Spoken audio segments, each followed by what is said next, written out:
Yo, c'est Noémie et aujourd'hui je vous retrouve pour vous présenter mon update lecture pour le mois d'octobre.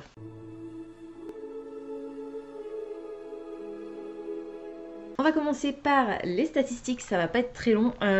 En octobre j'ai lu 4 livres, je n'en ai abandonné aucun, j'en ai lu 3 en version physique, j'en ai lu 1 en version audio, aucun e-book, j'ai lu 2087 pages au total, ce qui représente environ 67 pages par jour. Ma moyenne est constante, je suis toujours à 4 étoiles. J'ai intégré 11 titres à ma pile à lire et je n'en ai retiré aucun sans les lire. Sur les 4 titres que j'ai lus au mois d'octobre, il y en avait un qui n'était même pas dans ma pile à lire.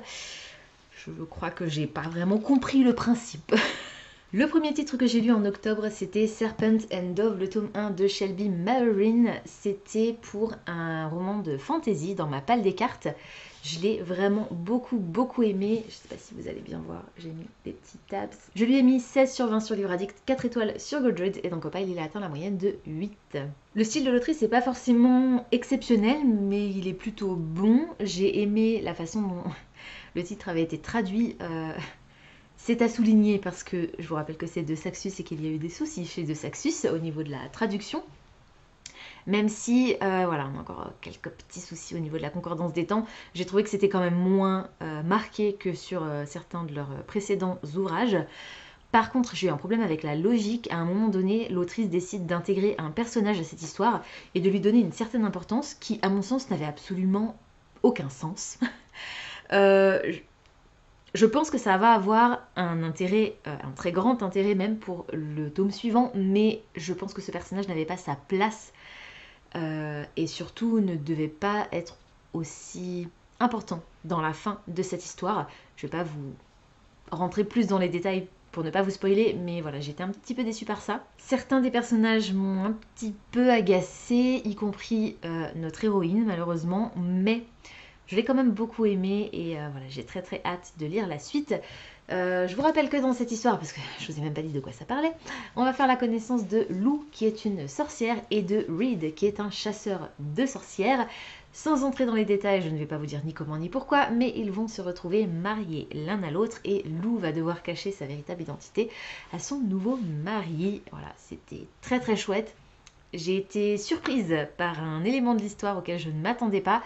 Et voilà, comme je viens de vous le dire, j'ai très hâte de découvrir la suite des aventures de ces deux personnages. Ensuite, le titre que j'ai lu en octobre et qui ne faisait pas partie de ma pile à lire et que j'ai lu en version audio, c'est Dune, le tome 1 de la série Le cycle de Dune de Frank Herbert. Et c'est un classique de la science-fiction dont la toute nouvelle adaptation est sortie très récemment, début octobre je crois.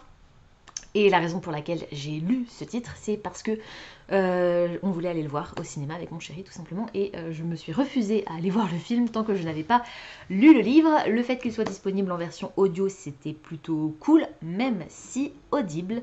À juger bon de découper ce roman en deux parties distinctes, enfin, oui, en deux livres audio distincts, et pour un prix absolument indécent.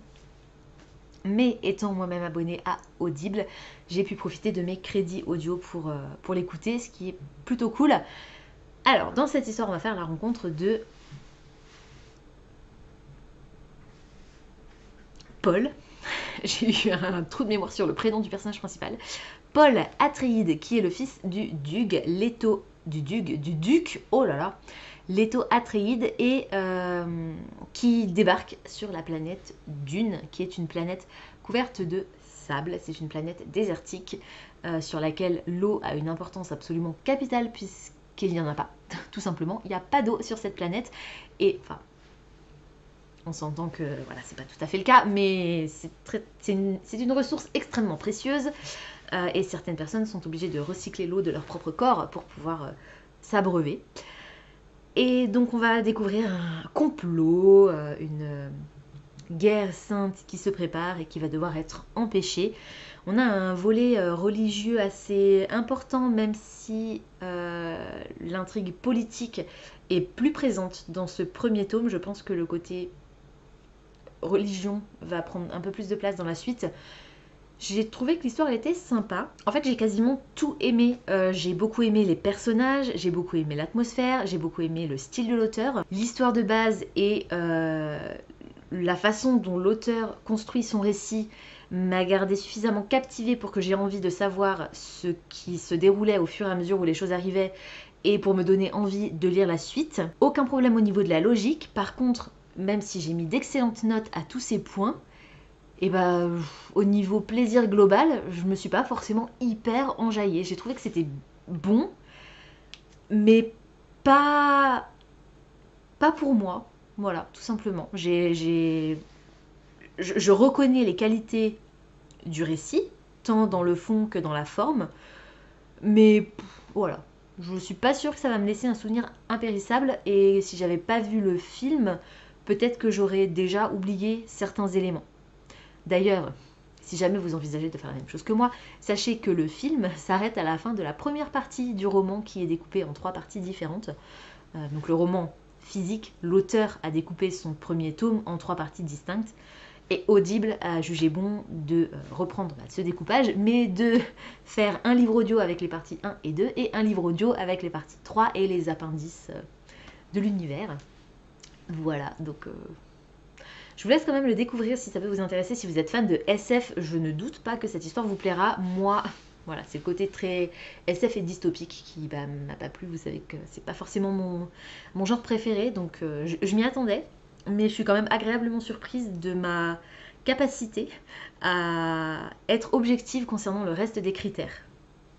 C'est plutôt un bon point, je trouve. Ensuite, dans ma palle des cartes, j'étais tombée sur la case 3 fois la lettre E et j'avais sorti un titre.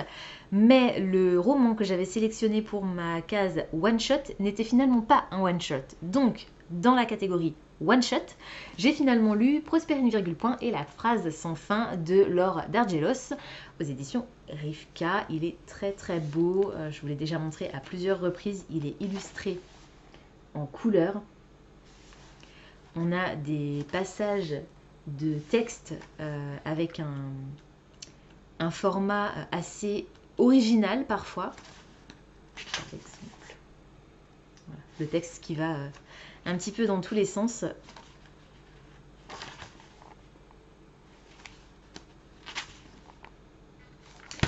Voilà. J'ai adoré cette histoire. J'ai oublié de vous donner la note pour Dune, donc je lui ai mis 16 sur 20 sur Livre Addict, 4 étoiles sur Goodreads, et dans Copilot il a atteint la moyenne de 8,14. Et pour Prospérine virgule point, je lui ai mis 19 sur 20 sur Livre Addict, 5 étoiles sur Goodreads, et dans Copilot il a atteint la moyenne de 9,57. J'ai tout aimé dans cette histoire, à part la seule chose qui m'a légèrement dérangée, c'est un moment des personnages. Voilà, j'ai pas accroché à tous les personnages et certaines caractéristiques des personnages que j'ai beaucoup aimés m'ont pas trop plu. Voilà, bon, c'est un petit mélange de tout, mais j'ai trouvé que l'histoire était vraiment fantastique. On va faire la rencontre de Prospérine virgule point qui vit dans le village de Demi-Mot. Et en fait, dans cet univers qu'a créé l'autrice, et je trouve qu'elle a une imagination absolument incroyable et voilà, c'est tellement beau en fait ce qu'elle a écrit, voilà, j'ai adoré. Bref, vous voyez Toy Story, et bien là c'est un petit peu la même chose, ça dans le même esprit. Quand un lecteur ferme un livre, un village existe à l'intérieur de cet ouvrage, et ça peut être une liste de courses, un roman, un manuscrit, un devoir d'écolier, peu importe. Les lettres noircies sur le papier sont les maisons de personnages qui vivent dans ce village créé par le texte. Et donc Prospérine virgule point vit à Demi-Mot, dans ce village de Demi-Mot créé par le manuscrit inachevé d'une autrice, d'où la phrase sans fin, puisque le manuscrit s'achève par une phrase qui n'a jamais eu de fin. Et un beau matin, elle va découvrir un macabé dans sa boutique de fleurs. Et elle va commencer à mener l'enquête et se demander si la mort de ce voisin qu'elle côtoyait pas tellement, mais qu'elle connaissait, puisque Demi-Mot n'est pas non plus un village très très grand, n'aurait pas un lien avec cette fameuse phrase sans fin. C'était trop bien, j'ai beaucoup aimé l'ambiance, tous les rapports aux mots, les jeux de mots, le fait que le frère de Prospérine a la capacité de plonger dans les histoires, le lien avec les personnages, avec l'autrice est moins présente, mais j'ai trouvé que voilà, il y avait un truc quoi. Et j'ai énormément aimé le style de l'autrice, son imaginaire, et je pense que je vais me pencher sur sa précédente publication. Il faut juste que je me souvienne du titre, mais je le retrouverai, je pense, très facilement. Et j'ai hâte, très hâte. La voleuse des toits. C'était ça, le titre de son précédent roman. Donc, c'était plutôt cool. Lisez-le. Il faisait partie des 80 présélectionnés pour le PLIB. Il fait également partie de ma liste personnelle des 25 sélectionnés. Je l'ai tellement aimé. J'espère qu'il ira loin. Et de toute façon, cette vidéo constituera mon avis pour le PLIB si jamais il fait partie des 5 finalistes, mais je vous en reparlerai le moment venu. Et pour la catégorie le plus lu dans ma pile à lire, c'est-à-dire le livre qui a été lu par le plus de personnes d'après Goodreads, c'était Orgueil et Préjugés de Jane Austen. C'était une relecture, vous devez vous en douter, étant donné que c'est mon roman préféré de tous les temps, écrit par mon autrice préférée de tous les temps. Donc, bien évidemment, je lui ai mis 20 sur 20, 5 étoiles sur Goodreads, 10 sur 10 dans Copile, il a eu des 10 partout. Je cherche même pas à comprendre ni à analyser plus finement mon ressenti par rapport à cette histoire, dans laquelle on va faire la connaissance de Miss Elizabeth Bennet, qui est la seconde de 5 filles dans sa famille, et dont la maman n'a qu'une seule obsession, les marier, et les marier bien. Un beau jour, Monsieur Bingley va débarquer à Netherfield, la propriété un petit peu chic juste à côté de chez eux, et Madame Bennet va n'avoir de cesse de faire en sorte que sa fille aînée épouse Monsieur Bingley. Malheureusement, les choses ne vont pas se passer comme prévu, puisque Monsieur Bingley ne viendra pas seul à Netherfield, il va venir avec son meilleur ami, Monsieur Darcy, et la relation entre Elizabeth et Fitzwilliam va, comment dire, jouer un petit peu aux montagnes russes, et on va avoir une relation entre haine, respect, amour naissant, orgueil et préjugés entre ces deux personnages, qui est juste phénoménal. Et si vous ne connaissez pas encore ce roman, ce récit, lisez-le. Lisez-le, c'était fantastique. Et si jamais ça vous tente, mais que vous n'avez pas envie de vous taper un classique, regardez une des adaptations. Pour moi, la meilleure, c'est celle avec Colin Firth. Mais celle avec Keira Knightley n'est pas mal non plus. Disons que celle avec Colin Firth, c'est une mini-série en plusieurs épisodes que vous allez pouvoir regarder pendant 4 ou 6 heures, je crois. Keira Knightley, vous allez en profiter pendant 2 heures seulement. Et puis Colin Firth, quoi. Bref, voilà, donc j'ai mis un petit post-it. Ceux qui savent, savent où se situe ce post-it dans l'histoire.